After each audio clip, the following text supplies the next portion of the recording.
দেখুন, ওসব জাতপাতের মতো ঠুনকো জিনিস আমি মানি না। আমি একজন শিক্ষক, আর আমার কাছে মূল মন্ত্র হওয়া উচিত জাতি ধর্ম নির্বিশেষে সবাইকে শিক্ষা দিয়ে মানুষের মতো মানুষ করে তোলা। তাতে যদি আমাকে সমস্ত কিছুর বিরুদ্ধে যেতে হয়, আমাকে তাই যেতে হবে। ও, তাহলে তুমি আমার কথা শুনবে না মাস্টার, তাই তো? হ্যাঁ, আপনার যদি তাই মনে হয় তাহলে তাই।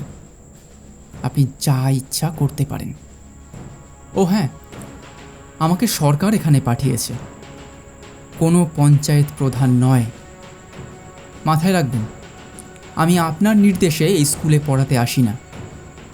সরকার থেকে আমাকে এখানে পাঠানো হয়েছে বাচ্চাদেরকে শিক্ষা দেওয়ার জন্যে, আপনাদের মতো পঞ্চায়েত প্রধানের তাবেদারি করার জন্য নয়। নমস্কার, গল্পবাবুর পাঠশালায় আপনাদেরকে স্বাগত জানাই। আপনারা বিগত গল্পগুলিতে আমাদেরকে অনেক ভালোবাসা দিয়েছেন। এভাবেই আমাদের পাশে থাকলে গল্পবাবুর পাঠশালা অনেক কঠিন পথ পেরিয়ে যাওয়ার সাহস পাবে। আপনি যদি আমাদের চ্যানেলে প্রথমবার হয়ে থাকেন, তাহলে অনুরোধ করব আমাদের চ্যানেলটিকে সাবস্ক্রাইব করে বেল বাটনটি প্রেস করে দিন, যাতে নতুন কোনো গল্প এলে আপনার কাছে সবার প্রথমে নোটিফিকেশন পৌঁছে যায়। গল্পটি ভালো লাগলে আপনাদের মতামত জানাতে ভুলবেন না। আপনাদের একটা কমেন্টস বা মতামত আমাদেরকে আরও পরিণত হতে সহযোগিতা করবে। চলুন তাহলে সময় নষ্ট না করে শুরু করা যাক আজকের গল্প। আমাদের আজকের নিবেদন সৈকত দাস ও পল্লবী ঘোষের কলমে তালদিঘির ভুতুড়ে স্কুল বাড়ি। গল্প পাঠে বাপি। মাসখানেক হলো সবেমাত্র চাকরির পরীক্ষা দিয়ে প্রাইমারি স্কুলে চাকরি পেয়েছি। আমার বয়স তখন 30 কিংবা 32 হবে।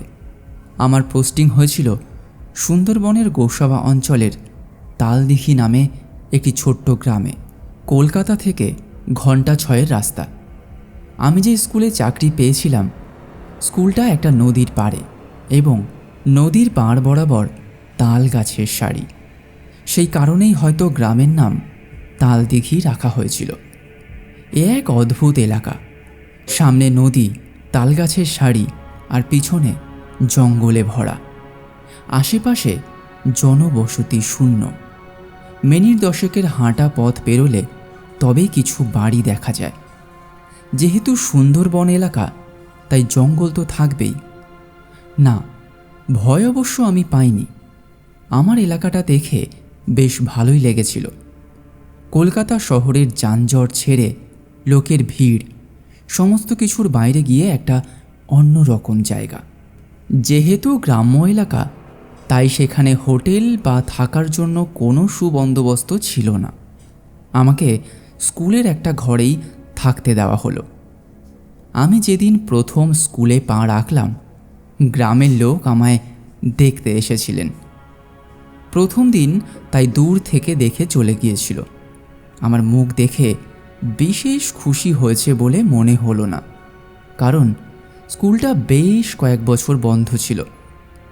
ওই স্কুলে কোনো মাস্টারমশাই নাকি আসতে সাহস পেতেন না। আমি কোনো কিছু না জেনেই ওখানে পোস্টিং নিয়েছিলাম নিজের মনকে ভালো রাখার জন্যে, কিংবা গ্রামের মানুষজনদের সাথে ভালো সময় কাটাবার জন্যে। যাই হোক, যে রুমটা আমাকে থাকার জন্য দেওয়া হয়েছিল, প্রথমে স্কুলে গিয়ে সেই রুমের দরজা খুলতেই দেখলাম রুমের ভেতরে বেশ কিছু ইঁদুর ছুঁচো এবং পায়রা বাসা বেঁধেছে। দরজা খুলতেই কিছু বাঁদর উড়ে পালিয়ে গেল। মাকড়সার জালে ঘরটা সম্পূর্ণ জংলি হয়ে রয়েছে। সেদিন সকাল থেকে রাত পর্যন্ত ঘরটা পরিষ্কার করে নিজের মতো গুছিয়ে নিতেই কেটে গেল। সকালটা কেটে গেল বিস্কুট এবং চায়ে। দুপুরবেলা এলাকার পঞ্চায়েত প্রধানের বাড়ি থেকে আমার জন্য খাবার এলো।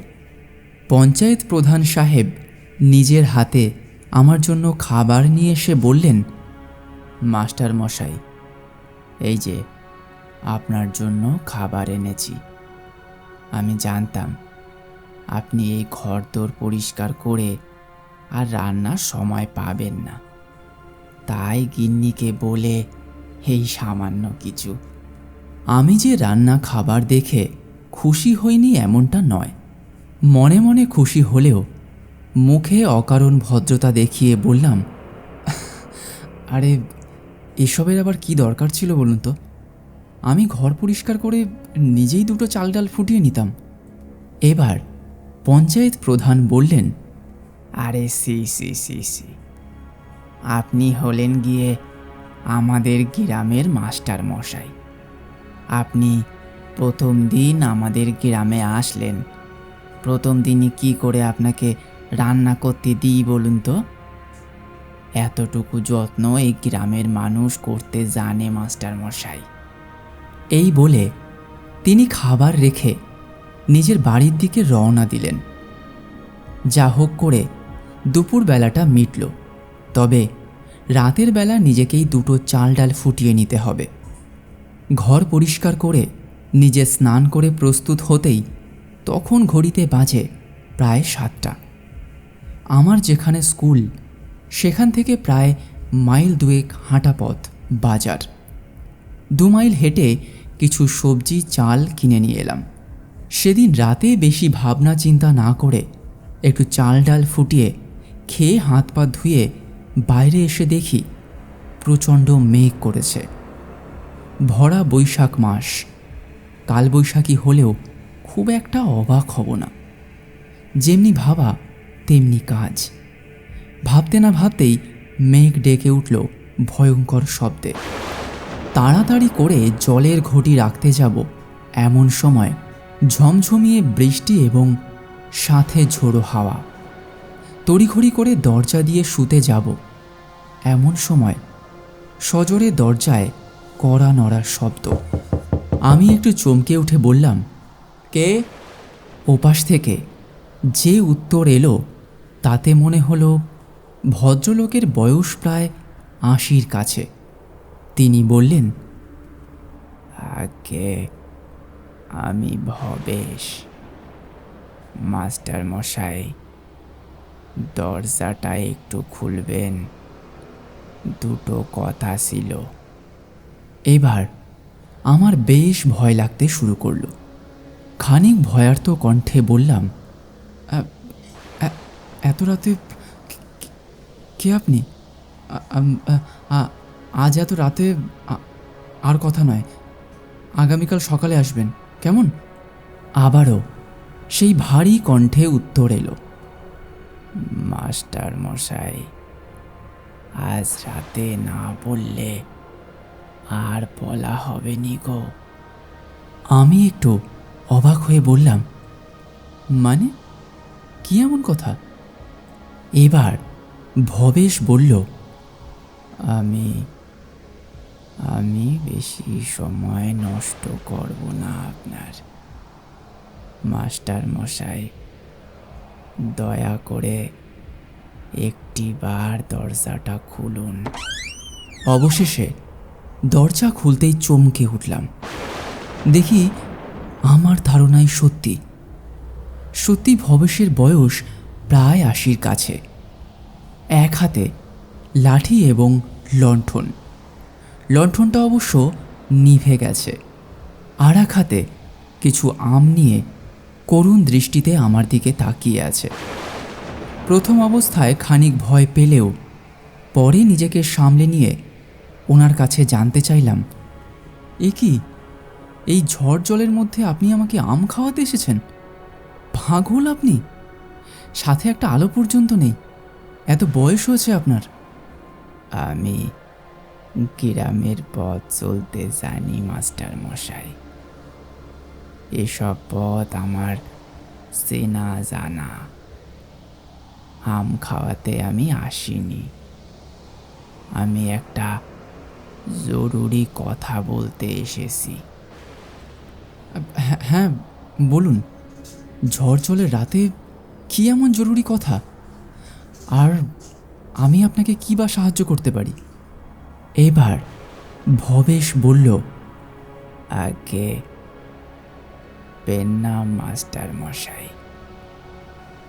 আমি হলাম ভবেশ, ভবেশ মুসি। এই গায়ের শেষ মাথায় আমার বাড়ি। এবার আমি খানিক অবাক হয়ে বললাম, হ্যাঁ, তো এই কথাগুলো তো কাল সকালেও বলা যেত। এই ঝড় জলের রাতে কষ্ট করে কেন আসতে গেলেন আমার কাছে? এবার ভবেশ আস্তে করে চোখ নামিয়ে কাঁদো কাঁদো কণ্ঠে বলল, আগে আগে মাস্টার মশাই, এই রাতে না আসলে ওরা ওরা কেউ আমারে আপনার কাছে আসতে দেবে না। সবাই সবাই মেরে তাড়ায় দেবে। আমি আঁতকে উঠে বললাম, ওরা ওরা মানে কারা? আমার সাথে দেখা করলে আপনাকে মেরে তাড়িয়ে দেবে? এবার ভবেশ ভয়ার্ত কণ্ঠে বলল, এই এলাকার পঞ্চায়েত প্রধান। ও ও জানতে পারলে আমাদের মারবে বাবু। এরপর ভবেশ একটু সময় চুপ থেকে বলল, মাস্টার মশাই, আপনারে একটা অনুরোধ করব। আমি বললাম, হ্যাঁ নিশ্চয়ই, বলুন না।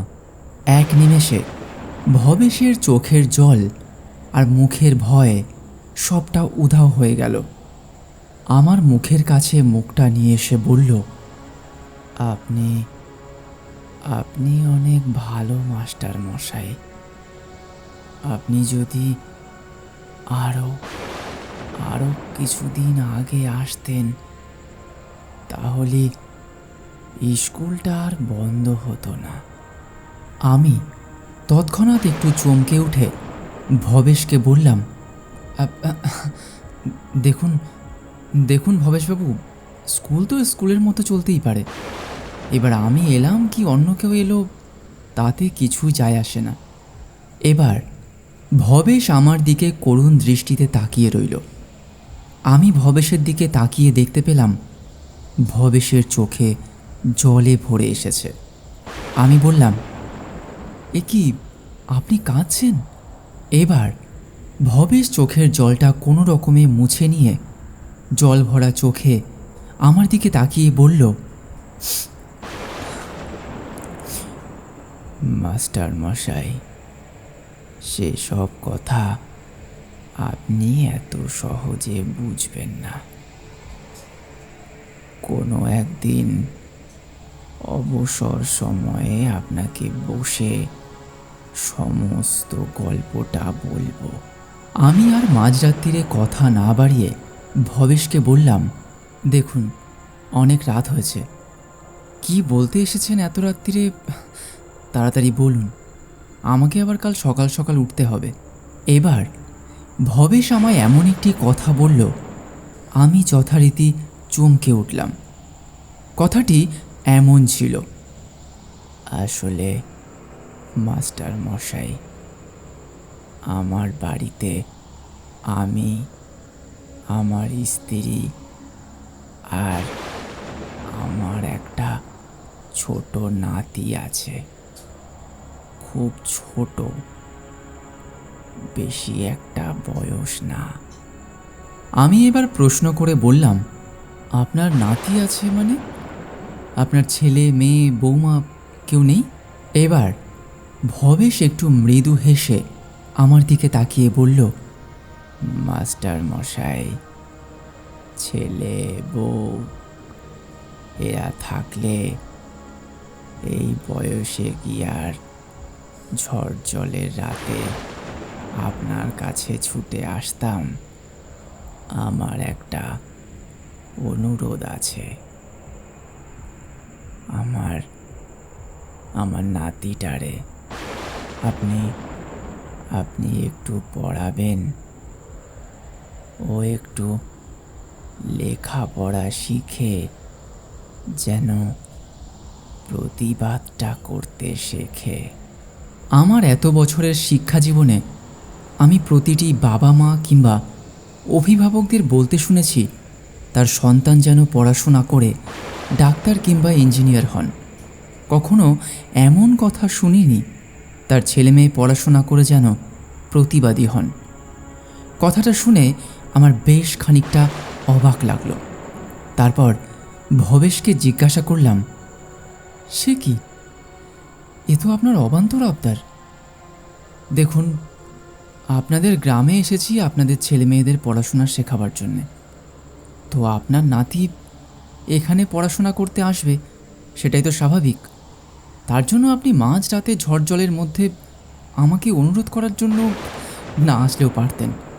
খামোখা আপনি কষ্ট পেলেন। আর তাছাড়া আপনার ইচ্ছেটা বা আপনার স্বপ্ন আমার কাছে একটু অন্যরকম লাগলো। প্রতিটা বাবা মা কিংবা অভিভাবকদের বলতে শুনেছি তার ছেলে মেয়ে পড়াশোনা করে বড় হয়ে যেন মানুষের মতো মানুষ হয় কিংবা ডাক্তার ইঞ্জিনিয়ার হয়। আর আপনি চাইছেন আপনার নাতি যেন প্রতিবাদী হয়? হ্যাঁ, চাইছি। তার কারণ এই সমাজে এই তাল দেখিতে প্রতিবাদ করতে না পারলে আপনি আপনি বাঁচতে পারবেন না মাস্টার মশাই। আচ্ছা বেশ, আপনার সাথে এই মাঝরাত্রিরে ঝড় জলের মধ্যে তর্ক বাড়িয়ে লাভ নেই। তর্ক না হয় একদিন সন্ধেবেলা চা আর গরম গরম তেলে ভাজার সাথেই করা যাবে। আপনি বরং আপনার নাতিকে আমার এখানে পাঠিয়ে দেবেন। এবার ভবেশ হঠাৎ করেই বলল, না মাস্টার মশাই, ও দিনের বেলায় আসতে পারবে না। ওর একটু সমস্যা আছে। তাই তাই যদি আপনি রাতের বেলায় আপনার ফাঁকা সময়ে ওকে একটু পড়াশোনাটা করিয়ে দিতেন, মানে দেখিয়ে দিতেন। এবার আমি আরও একটু অবাক হলাম। অবাক হয়ে ভবেশের দিকে তাকিয়ে রইলাম এবং তারপর বললাম, দেখুন ভবেশবাবু, এবার একটু বেশি চাইছেন। সারাদিন স্কুলে বাচ্চাদের পড়িয়ে আমি রাতের বেলা আমি আপনার নাতিকে নিয়ে পড়াতে বসবো? আরে মশাই, আমিও তো মানুষ। তাছাড়া সরকার আমাকে দিনের বেলা স্কুল চালানোর জন্য মাইনে দেয়, রাতের বেলা আপনার নাতিকে টিউশন পড়ানোর জন্য নয়।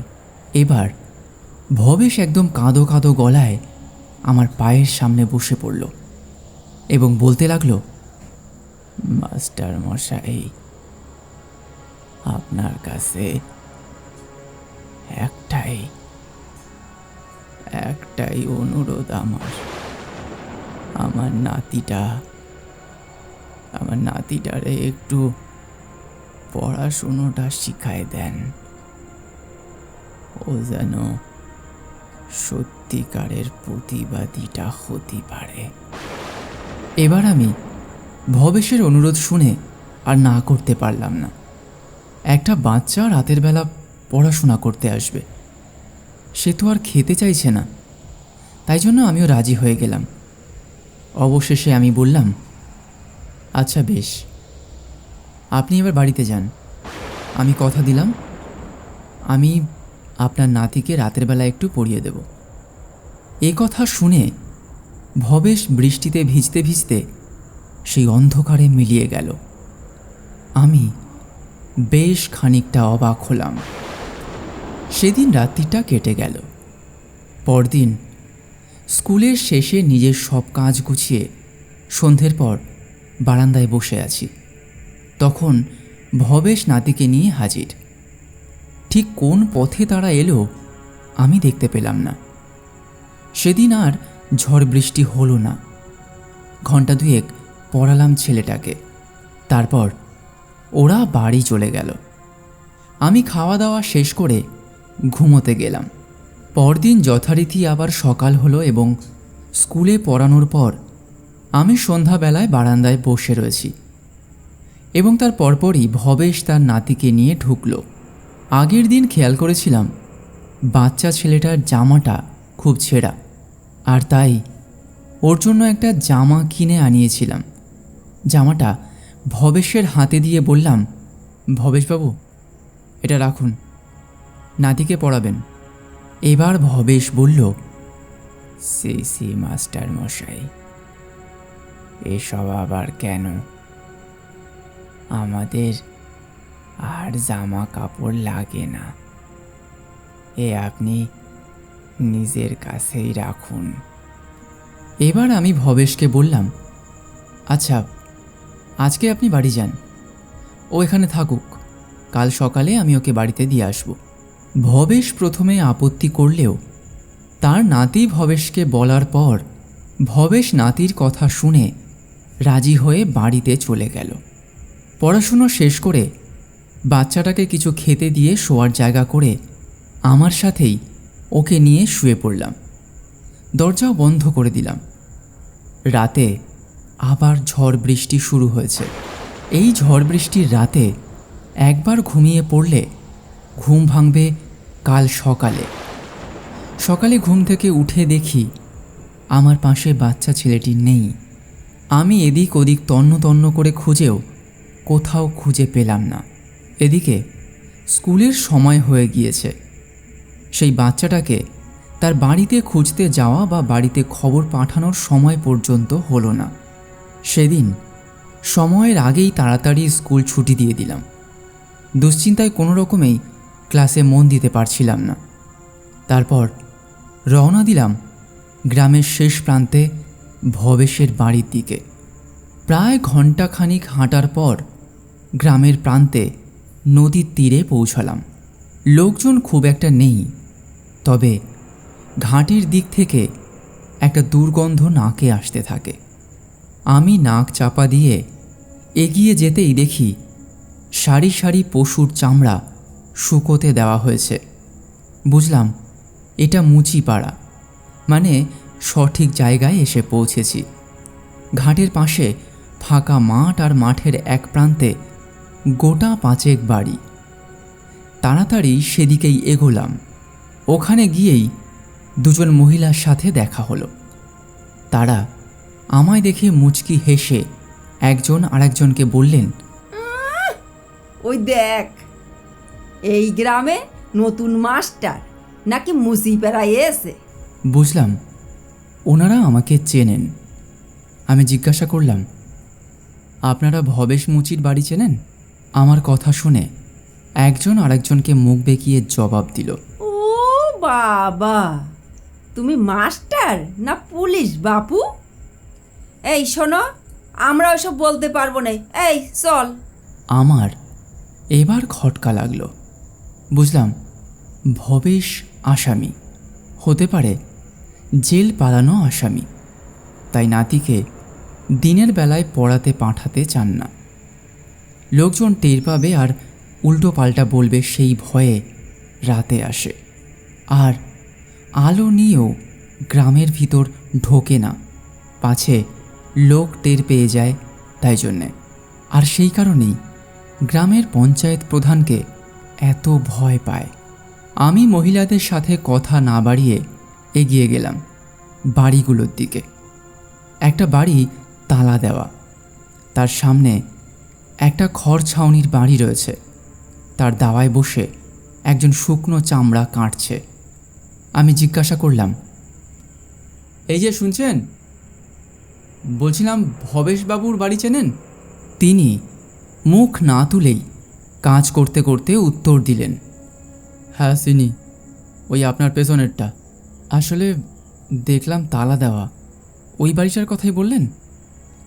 এবার জিজ্ঞাসা করলাম, বলছিলাম বাড়িতে তো তালা দেওয়া, মানে ভবেশবাবু কোথায় জানেন?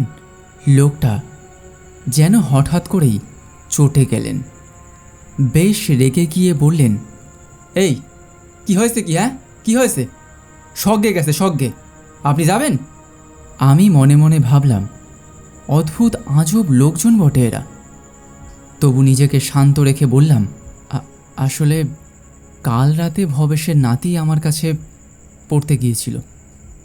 রাতে আমার সাথেই ছিল, কিন্তু সকালে তাকে আর খুঁজে পাওয়া যাচ্ছে না। সে এদিকে এসেছে কিনা তারই খোঁজ করতে এসেছিলাম। তাই বলছিলাম, আপনি কি জানেন? লোকটা আরও ক্ষেপে গিয়ে বলল, এই যে মস্করা হচ্ছে, শালা সব কয়টা একরকম, মরার পরে পিরিত যেন উতলে উতলে পড়ে। এবার ঘটনাটা আমার কাছে পরিষ্কার হলো। ভবেশের নাতি ভোর হওয়ার আগেই আমার ওখান থেকে বেরিয়ে আসে যাতে কেউ না দেখতে পায়। হতে পারে ভবেশ নিজেই ওকে আনতে গিয়েছিল। তখন গ্রামের কেউ দেখে নিয়েছে এবং মারধর করেছে। আমি জিজ্ঞাসা করলাম, কোথায় আছে, মানে কেমন আছে, কিছু যদি বলতেন আর কি। আসলে আমি গ্রামের বাকিদের মতো নই। আমি নতুন লোক এই গ্রামে। আপনাদের ওই তালদিঘির স্কুল আছে না, ওই স্কুলের নতুন মাস্টার মশাই। তা এই গায়ে নতুন মাস্টার হয়ে এসেছেন, আপনার স্কুলে যান না, পড়ান গে। আপনার ওই বামুন কায়েতে ছেলেপুলেদের মুসি পাড়ায় এসেছেন কেন? হ্যাঁ, যান এখান থেকে, চলে যান। আসলে আমি আপনাদের ছেলেপেলেদেরও পড়াতে চাই। হ্যাঁ, তাহলেই হয়েছে, আমাদের ছেলেপেলেদের পড়াতে চাই। এই শোনেন, আমাদের ছেলেপেলেরা শিক্ষিত হবে, পড়াশোনা করবে, সেই সৌভাগ্য নিয়ে আমাদের ঘরের ছেলেপেলেরা জন্মায়নি। প্রধান জানতে পারলি না, আপনারে আস্ত রাখবে না, আর আমাদেরও হাত পা ভেঙে ঘরে বেঁধে ফেলে রেখে দেবে। না হলে আগের মাস্টারের মতো কিংবা ভবেশ আর ভবেশের নাতির মতোই আমাদেরও হাল হবে। আপনি যান এখান থেকে, চলে যান। আমি বারবার করে বলছি, আপনি এখান থেকে চলে যান। আচ্ছা, কি হয়েছে বলুন তো? কোথায় তারা? কেন, আপনি তো বললেন ভবেশের নাতিরে আপনি পড়ান। আচ্ছা, আপনি সত্যি কথা বলেন দেখি, আপনি আদৌ কি ওর নাতিরে পড়ান, নাকি আমারে মিছে কথা বলছেন? না না, সত্যি আমি ওকে পড়াই। রোজ রাতে ও আমার ঘরে আসে। এই জলজান্ত মিথ্যেখানা আপনি আমারে বলতে পারলেন মাস্টার মশাই? সে কি করে আসবে? হ্যাঁ, সে কি করে আসবে আমার একটু বলতে পারেন আপনি? সে তো কবেই সব কিছু ছেড়ে ছুড়ে চলে গেছে। আজ 6 মাস হতে চলল। কথা শেষ হলো না, অথচ আমার সারা শরীর কেঁপে উঠল। মনে হলো আমি জ্ঞান হারাচ্ছি। কত সময় পরে উঠেছিলাম আমার মনে নেই। দেখি সেই 2 মুচি বউ আমাকে বাতাস করছে আর জল খাওয়াচ্ছে। আমার জ্ঞান ফিরতেই আমি আমার স্কুলে চলে এলাম। তখন সন্ধে হয়ে গেছে। যত সময় এগোচ্ছে আমার তত ভয় করতে শুরু করছে। আজও কি আসবে ভবেশ তার নাতিকে নিয়ে? আমি আমার ঘরে ঢুকে বসে থাকলাম। হঠাৎ ঘরের দরজায় কড়া নড়ার শব্দ। আমার সারা শরীর আবার শিউরে উঠল। আমি সাড়া দিলাম না। ভবেশের গলার আওয়াজ পেলাম, মাস্টার মশাই, দরজাটা খোলেন, ভয় করবেন না, কোনো ভয় নেই, আমি সব বলছি আপনারে, আপনি দরজাটা একবার খোলেন। আমি সাহস পেলাম না। ভয়ার্ত গলায় বললাম, কি দরকার? হ্যাঁ, আমার পেছনে পড়েছ কেন? হ্যাঁ, চলে যাও এখান থেকে, ছেড়ে দাও আমাকে। আপনার সাথে আমার কোনো শত্রুতা নেই মাস্টার। আচ্ছা, দরজা খুলতে হবে না, কাল রাতে প্রধানকে নিয়ে জঙ্গলের দিকে এসো, সব বুঝে যাবে। কেন কেন, তুমি প্রাণে মারবে নাকি ওকে? না, শুধু ভয় দেখাবো। আর তুমিও আমারে কথা দাও, তুমি আমাদের ওই মুসি পাড়ার বাচ্চাদের পড়াবে। বলো মাস্টার, বলো, একটা বার তুমি তুমি বলো, তুমি আমাদের ওই মুসিপাড়ার বাচ্চাদের পড়াবে মাস্টার? বলো মাস্টার, একটা বার কথা দাও মাস্টার। হ্যাঁ, হ্যাঁ, হ্যাঁ, হ্যাঁ, আমি আমি পড়াবো, ওদের ওদের সবাইকে পড়াবো আমি। তুমি তুমি তুমি ওসব করতে যেও না, তুমি তুমি থেমে যাও। আমি বারবার করে বলছি, তুমি তুমি থেমে যাও। এসব করতে যেও না, তোমায় অনুরোধ করছি আমি। ওই প্রধান লোকটা মোটেও ভালো না মাস্টার, মোটেও ভালো না। ও জাতপাত দিয়ে বিচার করে, ও জাতপাত দিয়ে মানুষে বিচার করে মাস্টার। ও ছোট জাতের মানুষদের একদম পছন্দ করে না। এবার তুমি যা ভালো বোঝো তাই করো মাস্টার। কথা মতো পরদিন সকালবেলা আমি মুচিপাড়ার সমস্ত ছেলে মেয়েগুলোকে নিয়ে এলাম স্কুলে। কয়েক মিনিটের মধ্যেই গ্রামে সব জানাজানি হয়ে গেল। প্রধান হন্তদন্ত হয়ে ছুটে এলেন আমার কাছে এবং এসে আমাকে জিজ্ঞাসা করলেন, এই যে মাস্টার, আপনাকে তো দেখে বামুনের ছেলে বলে মনে হয়, দেখতেও তো ভদ্রলোক, তা চামার মুচি ডেকে জাত নষ্ট করছো কেন? এবার বুঝলাম ভবেশবাবু কিছু ভুল বলেননি। আমি বললাম, দেখুন, ওসব জাতপাতের মতো ঠুনকো জিনিস আমি মানি না। আমি একজন শিক্ষক, আর আমার কাছে মূল মন্ত্র হওয়া উচিত জাতি ধর্ম নির্বিশেষে সবাইকে শিক্ষা দিয়ে মানুষের মতো মানুষ করে তোলা। তাতে যদি আমাকে সমস্ত কিছুর বিরুদ্ধে যেতে হয়, আমাকে তাই যেতে হবে। ও, তাহলে তুমি আমার কথা শুনবে না মাস্টার, তাই তো? হ্যাঁ, আপনার যদি তাই মনে হয় তাহলে তাই, আপনি যা ইচ্ছা করতে পারেন। ও হ্যাঁ, আমাকে সরকার এখানে পাঠিয়েছে, কোনো পঞ্চায়েত প্রধান নয়। মাথায় রাখবেন, আমি আপনার নির্দেশে এই স্কুলে পড়াতে আসি না।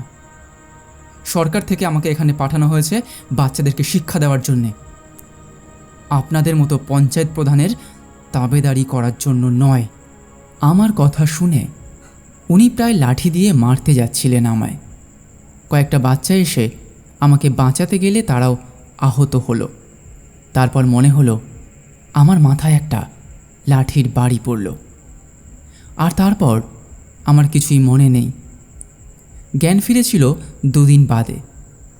তখন আমি মুচিপাড়ায় দেখি একটা বারান্দায় মাদুরে শুয়ে আছি। চোখ খোলার সাথে সাথেই ওখানকার একজন বলল, বাবা, ধন্যী মাস্টার আপনি। আমাদের বাচ্চারা তো রোজ স্কুলে যাচ্ছে, ওখানে পড়াশোনা করছে, প্রধান নিজে ওদের ডেকেছে, খাওয়াচ্ছে, পড়াচ্ছে। আমি অবাক হয়ে গেলাম, আমি আবার কি করলাম? তারপর একজন বলতে লাগলো, আপনার মাথায় লাঠির বাড়ি পড়ল, সাথে সাথে আপনার চোখ দুটো যেন বড় বড় হয়ে গেল, আর আপনি উঠে দাঁড়ালেন, চোখ দিয়ে যেন আগুন ধরছিল। কিভাবে দানবের মতো আপনার সব শক্তি এসে গেল আপনার শরীরে, আর আপনি এক হাতে প্রধানরে উঁচু করে ছুঁড়ে ফেলে দিলেন।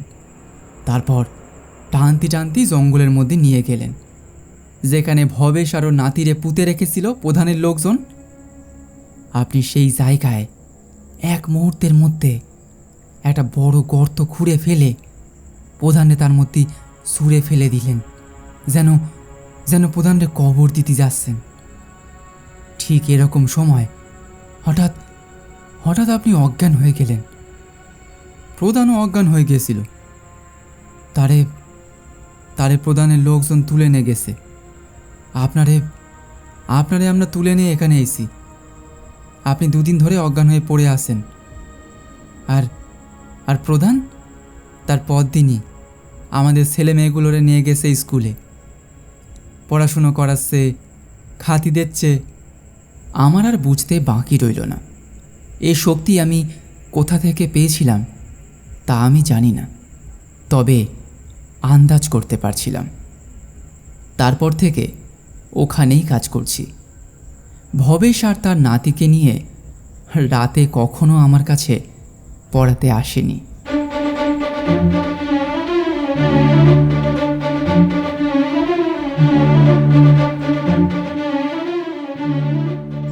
আপনারা শুনছিলেন তালদিঘির ভুতুড়ে স্কুল বাড়ি। গল্পটা আপনাদের কেমন লাগলো আমাদেরকে জানাতে ভুলবেন না। আমাদের চ্যানেলে আপনি নতুন হয়ে থাকলে চ্যানেলটিকে অবশ্যই সাবস্ক্রাইব করে বেল বাটনটি প্রেস করে দিন, যাতে পরবর্তী গল্প এলে আপনার কাছে সাথে সাথেই নোটিফিকেশান পৌঁছে যেতে পারে। এই পর্বটি আপনাদের কেমন লাগলো আমাদেরকে কমেন্টস করে জানান। আপনাদের মতামতের অপেক্ষায় রইলাম। খুব তাড়াতাড়ি ফিরছি আরও একটি নতুন গল্প নিয়ে। ততক্ষণ পর্যন্ত ভালো থাকুন, সুস্থ থাকুন আর গল্পবাবুর সাথেই থাকুন। ধন্যবাদ।